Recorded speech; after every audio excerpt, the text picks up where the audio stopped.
ఇంకొకటి, ఇది దృష్టి మళ్లించే రాజకీయం మేడం. కాంగ్రెస్ పార్టీ రేవంత్ రెడ్డి గారు ఏం చెప్పారు, మేము నెల నెల డబ్బులు రిలీజ్ చేసుకుంటూ పోతాము, ఫీజు రియంబర్స్మెంట్, ఫీజు బకాయిలు అని చెప్పిండు. ఇష్యూస్ ని డైవర్ట్ చేయడానికి ఇవన్నీ హైలైట్ చేస్తున్నారంటారా? అన్ని హైలైట్ చేస్తా ఉన్నారు. 12,000 కోట్ల రూపాయలు. ఇప్పుడు ఒక్కసారి దిలీపాచారి గారు ఒక్క నిమిషం. ఇప్పుడు జరిగిన సచివాలయం మీటింగ్ లో చాలా ఇంట్రెస్టింగ్ అప్డేట్ ఒకటి వచ్చింది. బర్తరఫ్ విషయంలో కూడా రేవంత్ టీమ్ లో మంత్రులు విభేదిస్తున్నారు. ఇద్దరు మంత్రులు అయితే క్లియర్ గా కొండా సురేఖ అంశంలో మరో ఛాన్స్ ఇవ్వాల్సిందేనని సీఎం కి సూచిస్తున్నారు. ముఖ్యంగా భట్టి అండ్ ఉత్తమ్ ఇద్దరు మంత్రులు కూడా ఆమె అంశంలో తప్పకుండా ఇంకో ఛాన్స్ ఇవ్వాల్సిందేనని అడుగుతున్నారు. ఇక బిడ్డ అంశంలో వెంటనే రియాక్ట్ కాకపోవడం తప్పే అయినా కూడా ఈసారికి మందలించడంతో వదిలేయాలని సూచించినట్లుగా సమాచారం అందుతోంది. అలాగే మరో మహిళకు ఇప్పటికిప్పుడు అవకాశం ఇవ్వడం కూడా కష్టంగా చెప్తున్నారు. సో ఇద్దరు మంత్రులు అయితే కొండా సురేఖ విషయంలో పాజిటివ్ గా ఉన్నారు.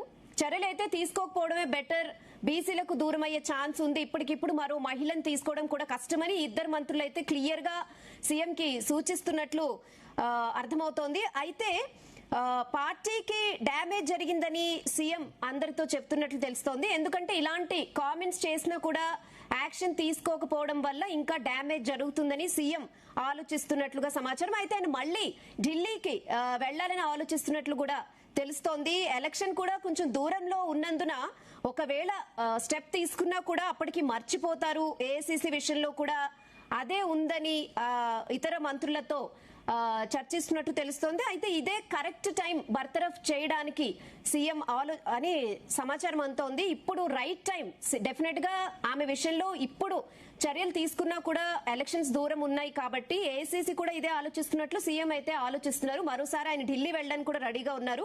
షఫ్లింగ్ లో కూడా ఒకేసారి ముగ్గురికి కొత్త వారికి అవకాశం ఇచ్చే యోచనలో హైకమాండ్ కూడా ఉన్నట్లు తెలుస్తోంది. అయితే ఇద్దరు మంత్రులు అయితే ఈ విషయంలో వ్యతిరేకంగా ఉన్నారు. ఇక్కడ కూడా మళ్ళీ ఒక్కొక్క అంటే టీమ్స్ గా రెండు టీమ్స్ గా విడిపోయారు.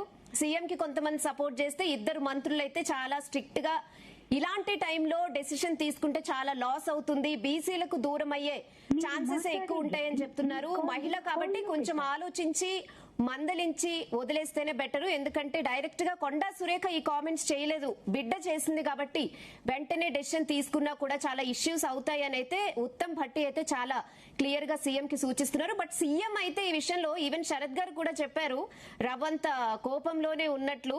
సో సీఎం అయితే ఈ విషయంలో డెసిషన్ తీసుకుంటేనే బెటర్ అని ఆయనతో పాటు కొంతమంది మంత్రులు కూడా ఆయనకు సపోర్ట్ చేస్తున్నారు. బట్ చూద్దాం ఎలాంటి డెసిషన్ తీసుకుంటారో. మనతో పాటు బీఆర్ఎస్ నుంచి హరీష్ గారు కూడా ఉన్నారు. నమస్తే మేడం. ఒకసారి హరీష్ గారు వస్తాను. విషయం ఏంటంటే యాక్చువల్లీ ఇవాళ ప్రభుత్వ ప్రతిష్ట దిగజారడానికి కారణము ప్రభుత్వ పాలనా విధానం, ముఖ్యమంత్రి అవలంబిస్తున్నటువంటి రైతు వ్యతిరేక విధానాలు. ఇవాళ రైతులు అల్లల్లాడుతుంటే ఏ రకమైనటువంటి ఆదుకోలేనటువంటి పనులు, తర్వాత ఫీజు రియంబర్స్మెంట్ ఇవ్వకపోవడము, తర్వాత ప్రజలంతా అష్టకష్టాలలో ఉంటే పోయి విదేశీ పర్యటనలకు పోవడం, ఇది మమ్మల్ని అనాథలు చేసినారని తెలంగాణ ప్రజలు భావిస్తున్నారు. అంతేగాని కొండా సురేఖ కూతురు చేసిన విమర్శతో ప్రభుత్వ ప్రతిష్ట దిగజారింది అని అనుకుంటే అది చాలా చాలా పొరపాటు.